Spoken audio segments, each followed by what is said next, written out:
Malaikat apa saja yang menjaga aras ini? Ada 8. Loh, bukannya malaikat 10? Tar yang 2 belakangan. Yang 8 aja dulu. Apa sih malaikat itu? Malaikat itu adalah makhluk yang terbuat dari cahaya. Nah, sekarang kita apa? Kan Allah bilang di Quran, "Faiza sawaituhu wa nafakhtu fihi mir ruhi faqa'u lahu sajidin." Ketika aku sudah selesai menciptakan tubuhmu, aku tiupkan ruhku. Jadi nggak ada ruhmu, yang ada adalah ruhku. Bagian dari dirinya Tuhan yang ditiupkan kepada kita. Apa wujudnya ruhku? Tuhan mengatakan wujudnya ruh adalah nur. Nur itu bahasa Arab, bahasa kitanya adalah cahaya.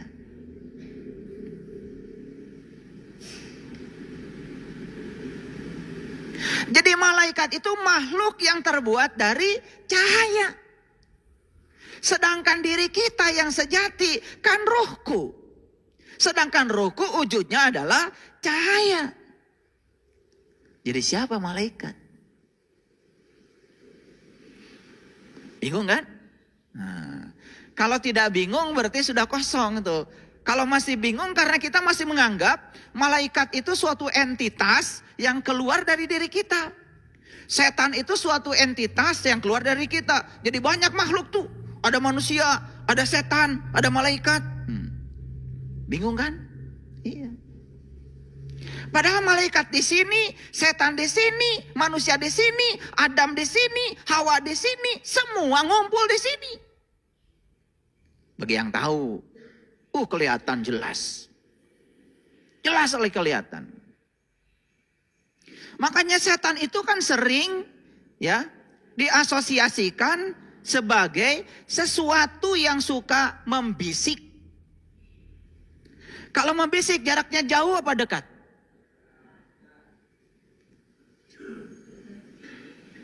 Kalau dari jarak jauh namanya teriak. Sedangkan di Quran tidak ada kata setan berteriak. Yang ada itu yuwaswisu fi sudur. Membisik kesadaran. Siapa yang suka membisikkan kesadaran kita? Kan sebetulnya pikiran bodoh kita. Pikiran gelap kita. Bukankah itu diri kita sendiri? Nanti malam mau bangun jam 2. Pasang alarm. Tepat jam 2. Yang mengatakan nanti malam mau bangun jam 2 itu kesadaran. Kamu yang sadar. Jam 2 alarm bunyi. Begitu bunyi ada yang bisik. Tiris. Tidak banyak bisiknya, cuman tiris. Bisa saja bisiknya cuma lebih sederhana lagi. Tunuh.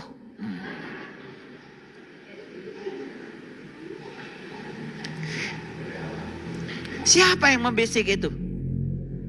Kan kamu sendiri. Gak ada orang datang ke kamar kita membisiki kita. Gak ada. Sesederhana itu sebenarnya kalau kita ngaji jujur. Jadi yang membisiki kita itu adalah pikiran gelap kita. Yang sedang membisiki kesadaran kita. Itu yang disebut dengan yuwaswisu fi sudur. Yang membisiki kesadaranmu. Jadi siapa setan? Ya kamu. Pada saat kamu sedang berada di pikiran gelap.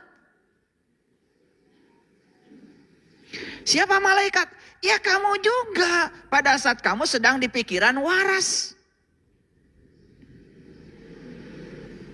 Malaikat disuruh sujud pada Adam. Langsung sujud. Karena waras.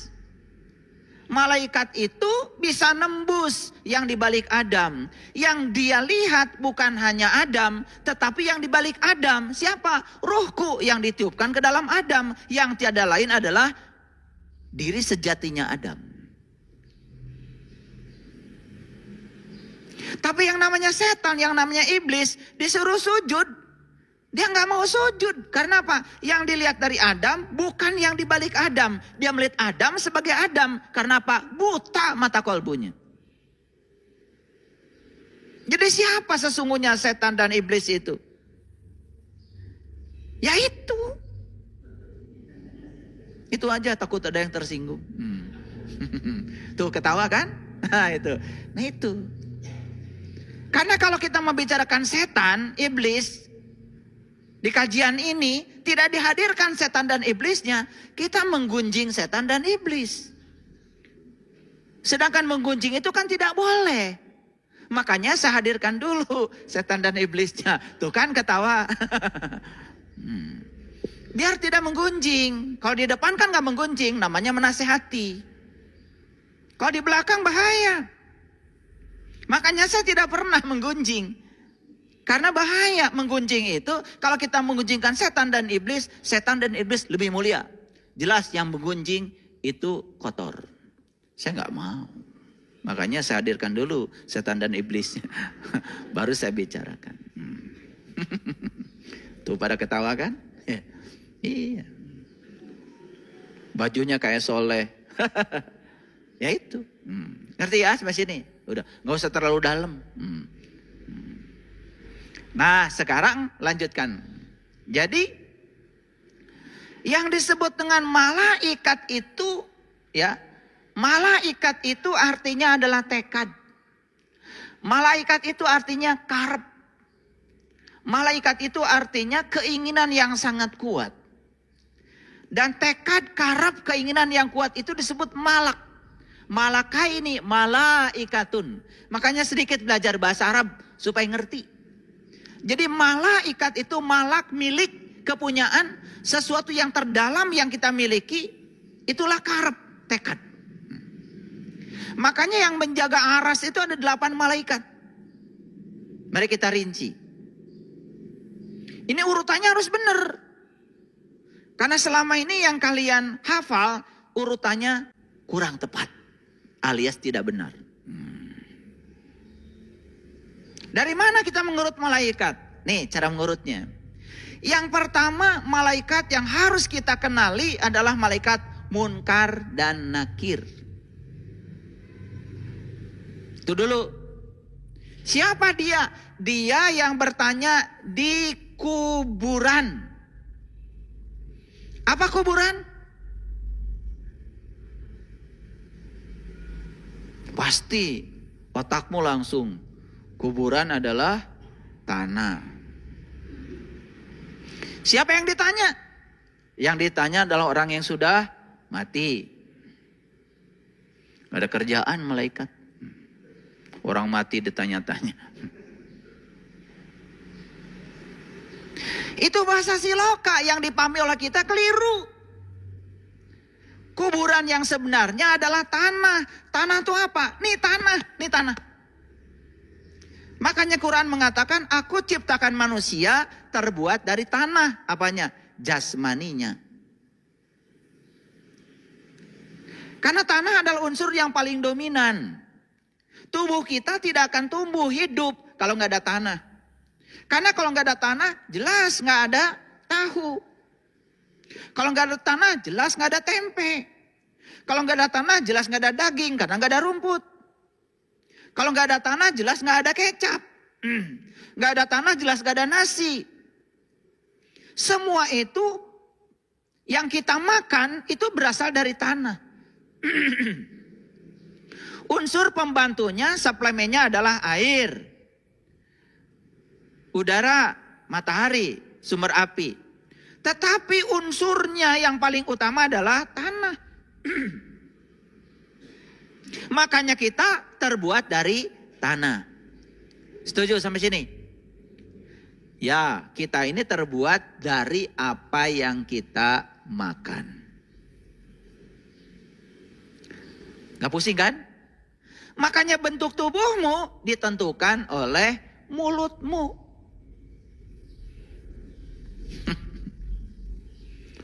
Ini saya kok meral gini. Ya salah mulut. Emosimu ditentukan oleh piringmu. Makanya damai dimulai dari piring. Karena orang yang di piringnya masih makan, masih makan daging merah, masih makan gulai kambing, masih makan sate kambing, semua serba merah. Saya yakin emosinya juga merah, pikirannya juga merah, rapotnya merah. Sepanjang dia masih membunuh dan menyakiti untuk kelangsungan hidupnya, maka dia menanggung karma yang besar dalam perjalanan hidupnya. Makanya orang-orang yang sadar mengambil pilihan untuk mengambil makanan yang karmanya lebih sedikit. Makanya makan buah dan sayur. Ini penting nih supaya ngerti. Jadi mulut dan piring itu bahaya kalau nggak dikontrol. Makanya kedamaian mulailah dari piring. Dari situ mulai kedamaian. Makanya orang yang sudah makannya bersih, makannya sayur, makannya buah, sudah menghindari makanan-makanan yang berasal dari membunuh binatang lain, itu sudah mulai itu karmanya sedikit. Pasti mulai damai itu. Itu diajarkan leluhur kita. Makanya di tanah Parahyang itu pa itu artinya tempat, ra itu cahaya, hyang itu leluhur, Parahyang tempat leluhur yang bercahaya. Di sini nih diajarkan kita oleh leluhur kita makan makanan yang langsung dari alam. Makanya ada peribahasa, gampang punya istri orang Sunda. Aburkeun we ka kebon, pasti dahar. Iya, makanya orang Sunda terkenal dari dulu kulitnya bagus. Yang bagus maksudnya. Karena apa? Sudah terbukti kalau makanan-makanan yang mentah, lalab-lalaban itu terbukti tanpa terpengaruh oleh panas api, ternyata itu bisa menimbulkan regenerasi sel. Leluhur kita udah sampai situ. Jadi alam ini sudah memasak matang. Dan setiap yang dimasak oleh alam itu sudah matang. Makanya makan langsung dari alam itu sehat. Nah itu. Ada bangsa yang persis seperti leluhur kita di Priangan ini. Siapa itu? Orang Jepang. Mereka lebih suka makanan yang langsung dari alam. Tanpa dimasak. Ternyata itu lebih sehat. Terbukti di Okinawa rata-rata umur orang sana di atas 100 tahun. Jadi yang menentukan umur tuh kita juga sebetulnya. Ya, tergantung cara hidup kita. Nah kalau hidup sudah sehat kemudian meninggal, ya sudah. Itu baru kita berbicara takdir. Jangan bicara takdir dulu kalau belum benar hidupnya. Ya, makan segala, ya akibatnya apa? Darah kita jadi kotor, kemudian kita, oh sudah takdir. Tidak begitu cara memahami takdir. Ya, sampai sini ngerti? Mana kuburan? Ini. Kalau ada kuburan, ada yang dikubur dong. Makanya orang Sunda bilang, aya kurung, aya kuring. Nah kuring teh nuka kurung. Makanya orang Sunda bilang jisim abdi. Gitu. Jisim itu jasad, abdi itu kuring. Makanya Kira sering mengatakan cekuring oge. Tuh. Tidak pernah mengatakan cekurung oge. Dah kurung mah bukan diri kita. Diri kita yang sebenarnya kuring. Kurung mah anu ngurungan kuring. Itu yang disebut dengan diri sejati. Hebat leluhur kita mah.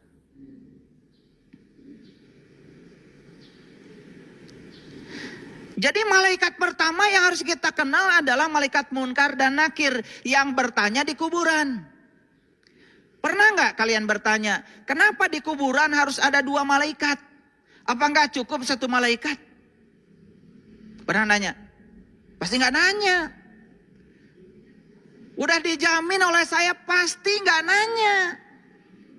Apa kata orang yang ikut aja.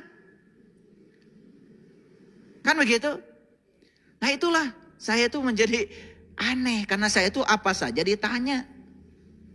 Ternyata apapun yang saya pertanyakan pada semesta, semesta ngasih jawaban. Karena jawaban hanya diberikan kepada mereka yang mau bertanya. Siapa yang mencari akan mendapat. Siapa yang mengetuk pintu maka pintu akan terbuka. Yang tidak pernah bertanya tidak akan pernah dialiri jawaban. Bertanya itu cuma kelihatan bodoh 5 menit kok. Tapi selanjutnya akan pintar selamanya kalau mau bertanya. Itulah kita. Di kubur itu katanya ada 2 malaikat yang bertanya. Saya waktu kecil umur belasan tahun udah nanya sama bapak saya. Pusing bapak saya tuh kalau ditanya sama saya. Kenapa pak? Ya, yang nurunkan hujan cuma 1, malaikat Mikail. Padahal yang harus dihujani banyak. Ini yang nanya di kubur cuma 1 tapi 2. Bingung bapak saya. Makanya saya titipkan ke pesantren. Saya tanyakan lagi sama ustadz yang dititipi. Saya tanya lagi, bingung lagi dia. Dipulangkan dari pesantren. Nasib saya begitu terombang-ambing saya dulu. Dan ketika saya bertanya pada diri saya, sejujurnya, malah saya diasingkan. Saya sebetulnya pernah tidak nerima lah dengan kehidupan ini. Masa saya nggak boleh nanya gitu? Maka saya tidak boleh ngerti. Dan saya tidak mau seperti kebanyakan orang. Karena saya ingin menjadi diri saya sendiri. Ini judul kita hari ini. Maka judul kita hari ini adalah ini nih. Lupa saya ngasih judul ya. Gak apa-apa. Biasanya diingatkan ketika sudah jalan. Judul kita hari ini adalah jadilah seorang mahakarya.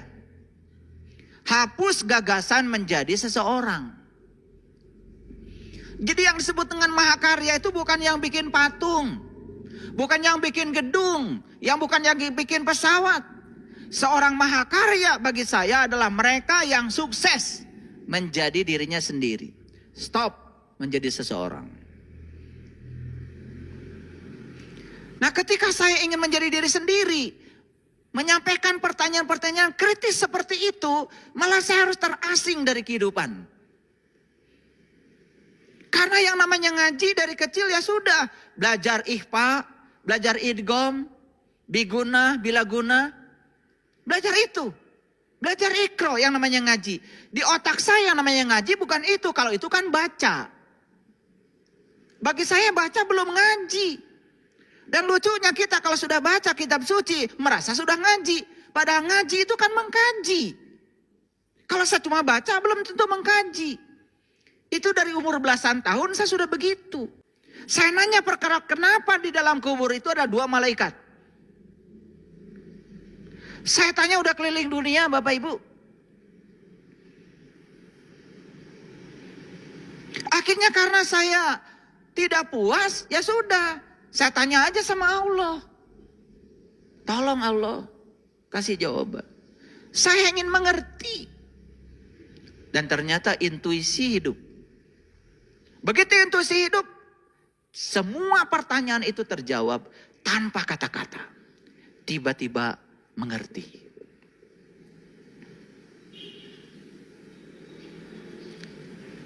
Yang namanya syahadat itu kan 2. Asyhadu an la ilaha illallah wa asyhadu anna Muhammadar Rasulullah. Syahadat itu 2. Yang harus kita saksikan itu 2. Satu yang harus kita saksikan Allah, yang kedua yang harus kita saksikan Rasulnya Allah. 2 kan syahadat itu. Makanya syahadat itu adalah penyaksi menyaksikan 2. Penyaksinya 1, yang disaksikan 2. Allah dan Rasulnya. Dan kenapa pertanyaan di dalam kubur itu 2. Munkar dan nakir yang harus dijawab oleh kita juga 2. Dalam tradisi Islam yang harus kita kenal 2. Nurullah, Nur Muhammad. Dalam tradisi Nasrani yang harus kita kenal juga 2. Bapa dan putra. Dalam tradisi Hindu dan Buddha yang harus kita kenal juga 2. Brahma dan Wisnu. Yang harus kita kenal dalam tradisi kejawen juga dua. Sukma Kawakas dan Sukma Sejati. Yang harus kita kenal dalam tradisi pewayangan juga dua. Batara Tunggal dan Batara Wenang. Luar biasa.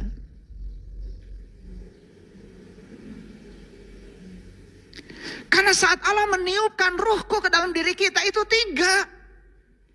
Maka di Quran dikatakan laqad kafaral ladina qalu innallaha salisu salasa. Sungguh tertutuplah orang-orang yang mengatakan bahwa Allah salah satu dari yang tiga. Gak boleh salah satu. Harus gumulung manunggal. Tiga itu apa? Yang menyaksikan dan disaksikan. Yang menyaksikan satu, yang disaksikan dua. Makanya pertanyaan dalam kubur ini ada dua. Makanya malaikatnya ada dua. Kalian tinggal enak dengar saya bicara. Saya belasan tahun mencari jawaban ini. Dan saya berikan langsung di sini. Harusnya bayar. Enggak, saya cuma bercanda. Karena kata Rasulullah, ilmu ini jika ditawarkan kepada mereka yang tidak mencarinya, gratis saja belum tentu mau. Dan ilmu jika ditawarkan kepada mereka yang mencarinya, ditukar dengan gunung emas, dia akan mengatakan tak sebanding. Makanya ada beberapa orang yang baru dibuka mata kalbunya. Kemudian bilang sama saya, tidak ada lagi kata-kata yang pantas untuk diucapkan. Kata terima kasih tidak cukup katanya untuk menyampaikan itu. Karena apa? Kebahagiaan yang luar biasa. Karena bisa menjawab pertanyaan Munkar dan Nakir. Apa pertanyaan Munkar dan Nakir? Kan man robuka. Kan itu. Man robuka, siapa Tuhanmu? Dan kita tidak akan bisa menjawab siapa Tuhanmu kalau kita tidak tahu siapa Rasul kita. Karena yang bisa mengantarkan kita kepada Allah itu Rasul.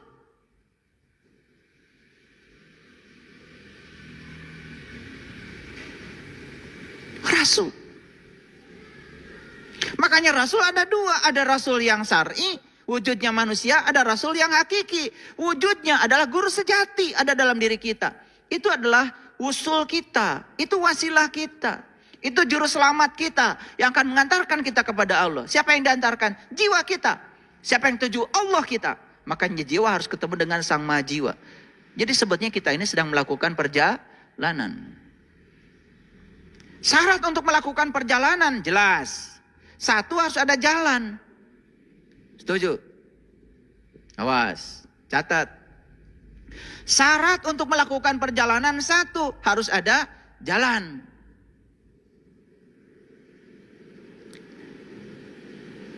Setuju dengan saya? Apa jalan? Itulah agama. Makanya agama itu adalah jalan. Maka untuk mencapai tujuan, ya silakan mau lewat jalan mana saja. Yang penting Anda tekun di jalan Anda. Jangan mikirin jalan orang. Sementara Anda tidak pernah jalan-jalan.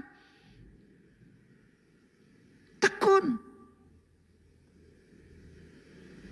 Kan untuk mencapai masjid ini, kalian bisa lewat jalan mana saja.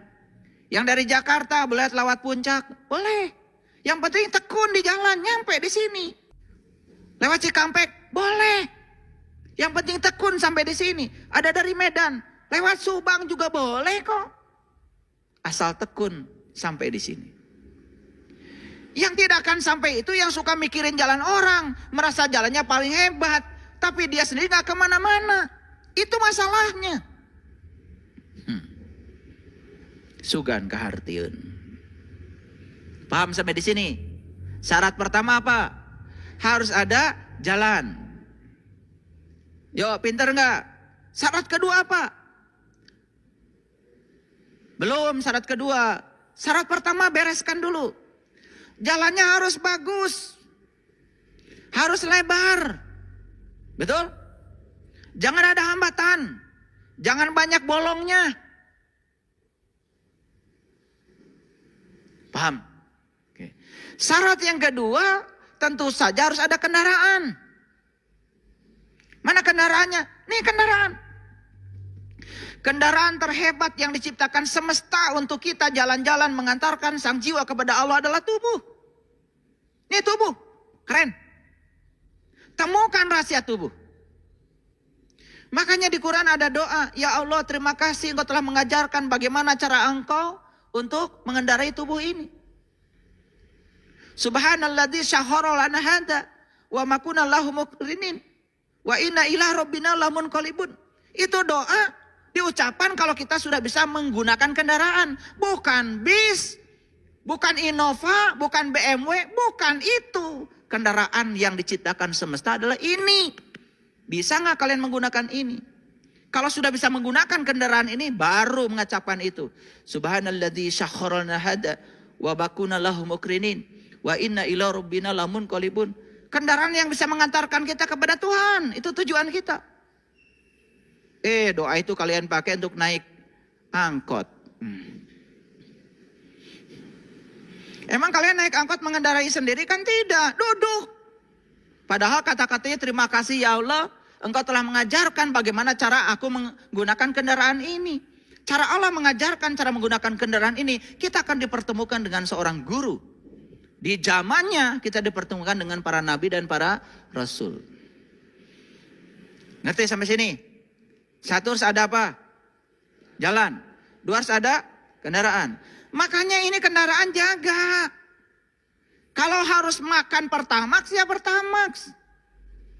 Kalau harus makan Pertamina Dex, Pertamina Dex. Diciptakan untuk Pertamina Dex, makan biosolar. Ya kalau kita salah makan ya hancur tubuh ini. Makanya pelihara. Makan itu harus menggunakan rumus. Rumus makan tuh 3J. 1 jadwalnya harus benar. 2 jenisnya harus tepat. Yang ketiga jumlahnya harus tahu diri. Jangan mentang-mentang enak nambah terus. Tambah.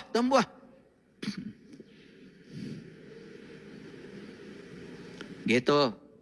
Sudah ngambil 1 kil gede. Masih nambah. Kene, can teurap mah can eureun. Bagaimana? Kan sepertiga harus air, sepertiga baru padat, sepertiga udara. Supaya tubuh ini jadi kelihatan. Ideal. Ya, murid saya nggak boleh tubuhnya gendut. Maaf ya.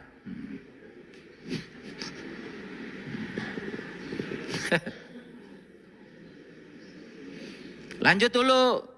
1 harus ada jalan. 2 harus ada kendaraan. 3 harus ada supir. Supirnya yang terampil. Supir itu ini supir nih pikiran kita.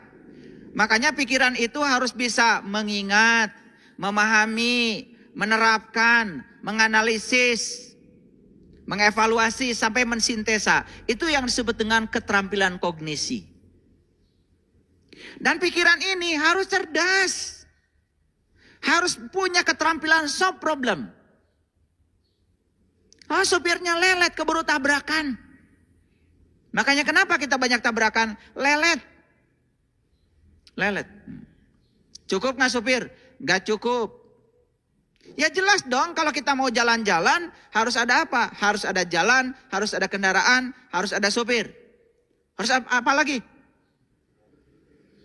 Apa lagi? Ya ketika jalan harus ada rambu-rambu lalu lintas. Rambu-rambu disebut petunjuk jalan. Petunjuk jalan dalam bahasa spiritual disebutlah kitab suci. Maka setiap agama punya kitab suci, itu namanya petunjuk jalan. Kan kamu ditanya, apa petunjuk jalanmu? Kitab suci. Ngerti nggak?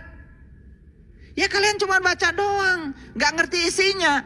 Tidak pernah tahu apa yang ditunjukkan oleh kitab suci. Maka di Quran dikatakan alif lam mim zalikal kitab la raiba fi hudan lil muttaqin. Jadi Quran itu akan menjadi petunjuk bagi orang yang bertakwa. Apanya takwa?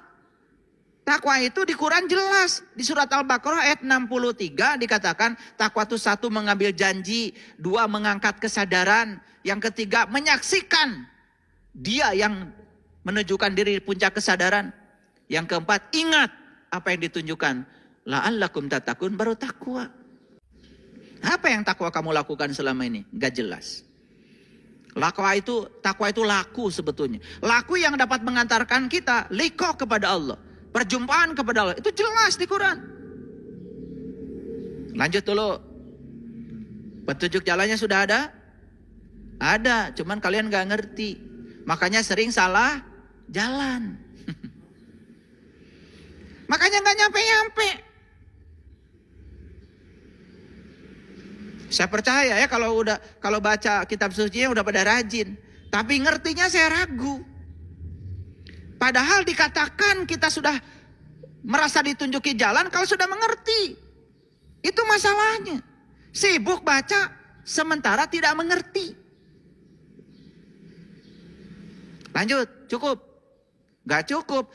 Harus ada orang yang membantu kita memahami petunjuk jalan. Itu yang disebut dengan penuntun jalan. Di zaman Nabi dan Rasul itulah peran dari para Rasul. Sekarang kita tidak hidup sejaman dengan beliau. Kita hidup sejaman dengan orang-orang yang hidup bersama kita. Harus ketemu dengan seorang guru yang bisa menunjukkan apa maksudnya petunjuk jalan. Namanya penuntun jalan. Cukup? Belum cukup. Jangan ngangguk dulu. Harus bawa bekal. Bawa bekal. Tahu bekalnya apa? Apa? Ilmu. Di Quran jelas, fatazawwadu fa inna khairu zadi taqwa. Berbekalah kamu, sebaiknya bekal adalah takwa. Takwa itu hurufnya ada 4, tawadu, selalu rendah hati. Qob, qanaah, menerima apapun yang terjadi di perjalanan apa adanya, jangan banyak protes.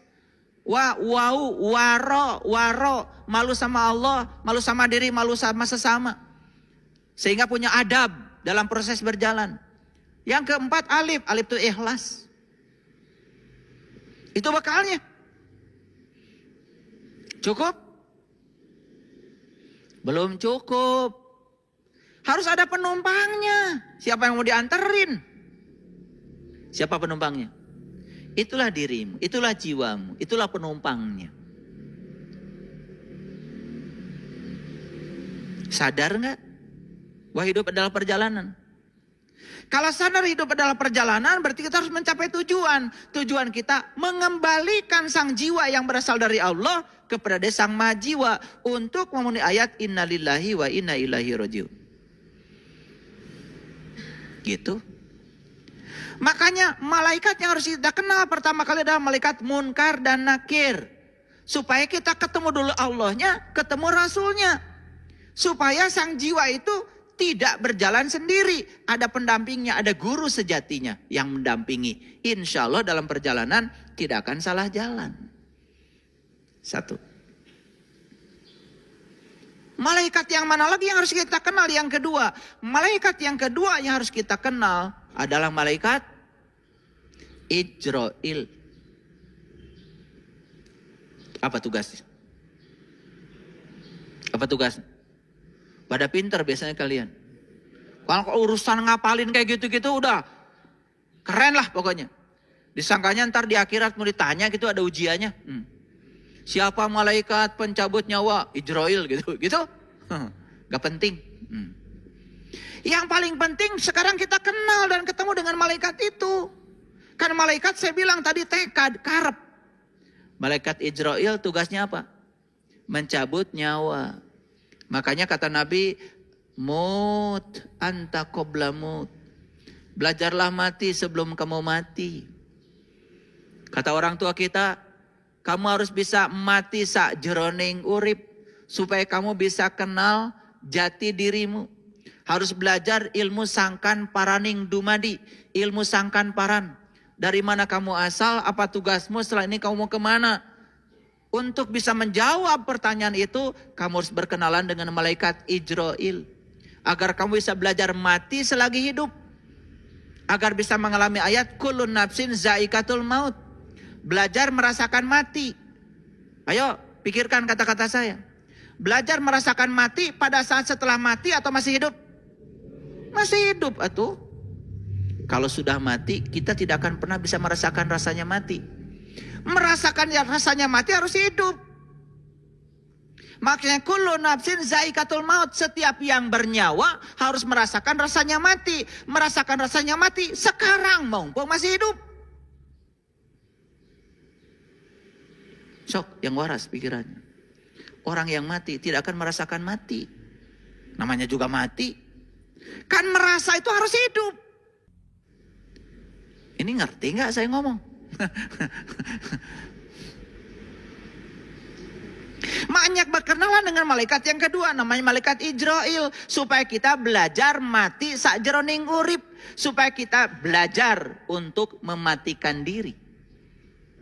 Disitulah kita belajar membunuh ego, membunuh keakuan, dan lain sebagainya. Banyak. Kalau sudah berkenalan dengan malaikat Ijrail, apa yang selanjutnya kita harus lakukan? Kita harus berkenalan dengan malaikat Mikail. Tahu malaikat Mikail tugasnya apa? Menurunkan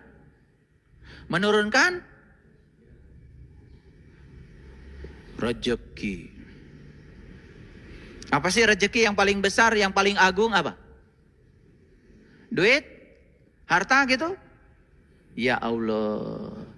Jangan cari uang. Cari yang punya uang. Jangan cari rumahnya. Cari yang punya rumah. Li'ilafi Quraisy ilafihim rihlatas sitai wasaif falyambudu rabb hadzal bait. Jangan sembah rumahnya. Sembah yang punya rumah. Jangan cari uangnya. Cari yang punya uang. Kalau kamu cari yang punya uang, kamu akan dapat dua. Dapat yang punya uang dan dapat uang. Kalau kamu cari uang, uang itu hanya bayangan kamu. Uangnya nggak dapat, yang punya uang juga tidak kamu dapat. Makanya dalam hidup cuma dua. Dapat dua-duanya atau nggak dapat dua-duanya. Lanjut. Jadi, yang ketiga apa?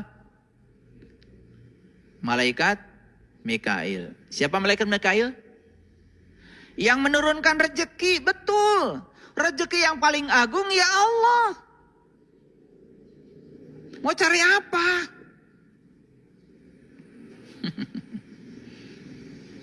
Mau cari apa? Maka di Quran dikatakan laisa alaikum junahun antabtagu fadlam mirabbikum. Tidak ada dosa bagi kamu mencari karunia dari Tuhanmu. Karunia dari Tuhan yang paling besar adalah fadlan mirabbikum.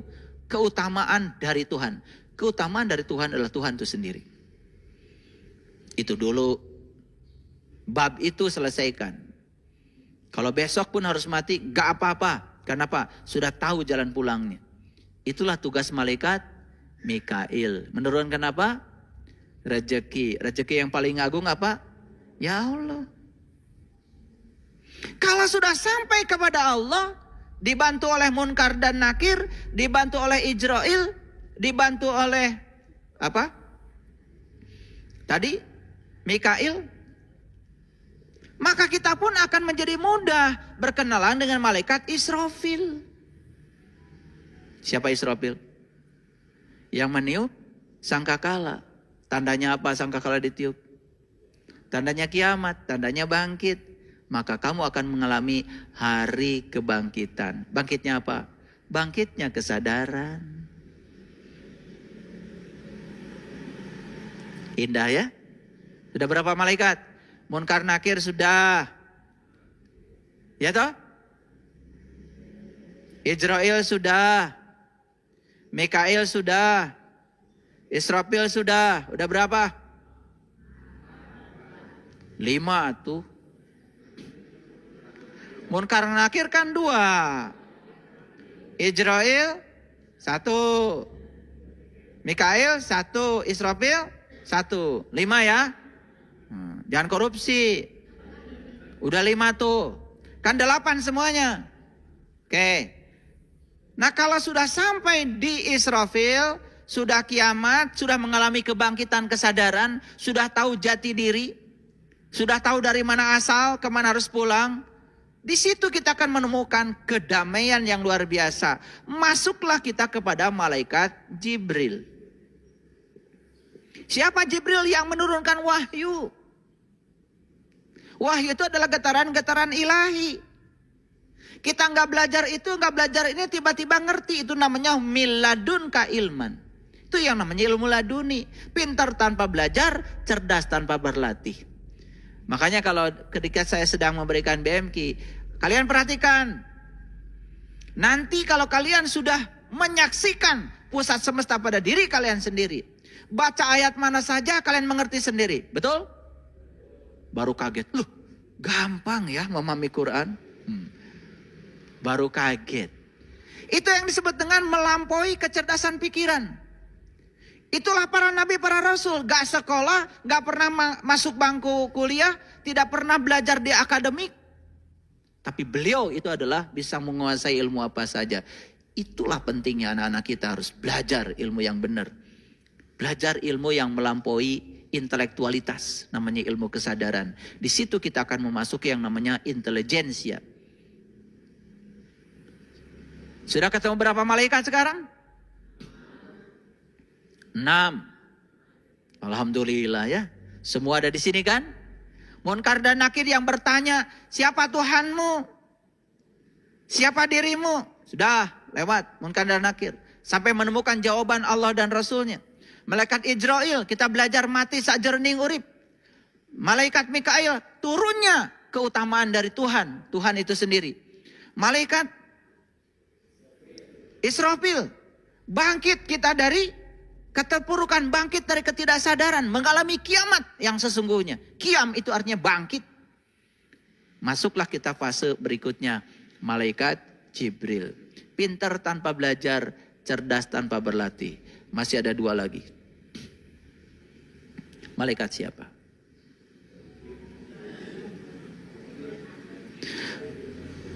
Malaikat Ridwan. Siapa malaikat Ridwan? Penjaga pintu surga. Mana surga? Ya ini. Ini mau dipercayakan ke siapa? Kalau dipercayakan pada Ridwan, ridho. Apapun yang terjadi, ridho. Dimarahin orang, ridho. Duit banyak, ridho. Kehilangan duit, ridho. Karena itu punya Allah, tidak pernah merasa kehilangan sesuatu yang bukan milik kita. Hidupnya sudah ridho. Apapun yang terjadi menerima apa adanya, bukan ada apanya. Itulah tubuh ini sudah dijaga malak Ridwan, penjaga surga. Jadi surga enggak ini? Jadi surga enggak ini? Kalau sudah jadi surga, apa yang terjadi berikutnya? Kita akan ketemu malaikat Rokib. Siapa Rokib? Pencatat amal baik. Yang dicatat tiap hari amal baik. Bicara menyenangkan. Punya uang berbagi. Rumahnya dikunjungi orang, nyuguhan. Punya kebun, punya ladang, undang orang untuk mereka menikmati berkah semesta. Itu orang yang sudah sampai di Rokib. Yang dia catat setiap hari adalah amal baik, amal baik, amal baik. Tidak ada satu orang pun yang berkurang kebahagiaannya dalam hidup ini. Maka dikatakan di ayat ini, malaikat menjunjung, 8 malaikat menjunjung tinggi arsy di atas kepala mereka. Sudah hidup nggak 8 malaikat itu dalam dirimu? Munkar Nakir sudah hidup. Ijrail sudah hidup. Mikail sudah hidup. Israfil sudah hidup. Jibril sudah hidup. Selanjutnya apa? Ridwan hidup. Rokib hidup. 8 malaikat. Lah tekor ada 2 lagi. Yang 2 itu berbahaya. Yaitu malaikat Malik. Penjaga pintu neraka. Silahkan serahkan tubuhmu pada malaikat Malik. Malik itu milik itu aku. Kamu akan menjadi orang yang tersinggungan, gampang marah, gampang terbakar, gampang terkena hoax, gampang sakit kepala, gampang pusing, kunang-kunang, cara rangkel, segala di pikiran. Nah itu, terhina sedikit, pencemaran nama baik, lapor. Ya itu tuh si Malik tuh. Percayakan dirimu pada Malik. Malik tuh milik tuh aku tuh kepunyaan. Semua orang yang merasa ini aku, ini milikku, ini kebunku, ini mobilku, ini anakku, ini suamiku, ini istriku, semua aku. Rusak hidupmu. Betul? Itulah yang membuat kamu menderita. Pelitnya auzubillah. Ini duitku. Padahal kata Allah, aku titipkan rezeki ini padamu. Ada bagian untukmu, ada bagian untuk orang lain yang akan aku hadirkan padamu. Begitu kita dapat rezeki uang, ada orang pinjam uang ke rumah, harus tahu itu yang menghadirkan Allah. Karena Allah nitip pada kamu buat mereka. Ada orang yang minta sumbangan, harus tahu kalau itu ada titipan buat mereka. Siapa yang menghadirkan mereka kalau bukan Allah? La haula wala quwata. Tapi kamu tutup mulut, tutup wajah. Bahkan diusirnya mereka karena merasa ini uangku, ini milikku. Dan orang yang semacam ini sedikit aja uangnya hilang, yang dipikir yang hilang. Ada nggak yang kayak gitu? Di mana?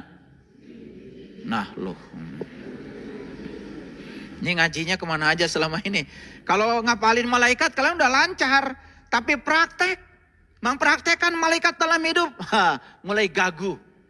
Karena ngajinya cuma sebatas syar'i. Jadi penghafal. Itu namanya learning to know, tidak learning to do. Maka kamu tidak pernah learning to be, tidak akan pernah menjadi dirimu. Kalau orang yang sudah dijaga tubuh jadi malaikat Malik, maka tubuhnya setiap saat jadi neraka. Apa yang terjadi? Berikutnya yang dia catat adalah keburukan. Siapa pencatat keburukan? Siapa? Nah, Atid. Pinter kamu.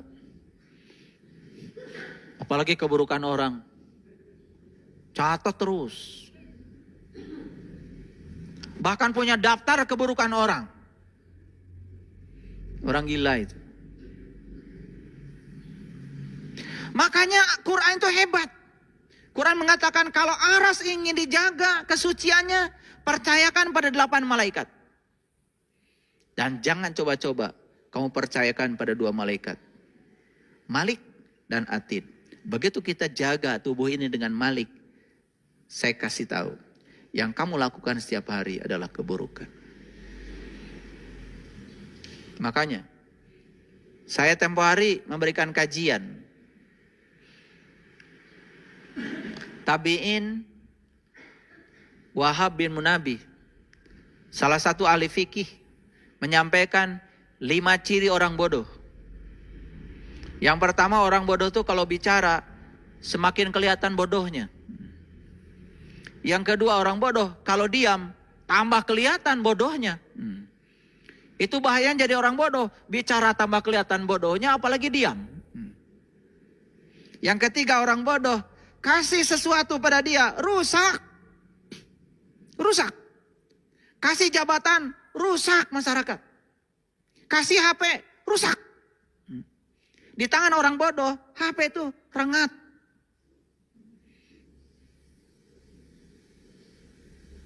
Ini saya kasih tahu nih, HP kalian yang kacanya belah-belah, itu jangan-jangan.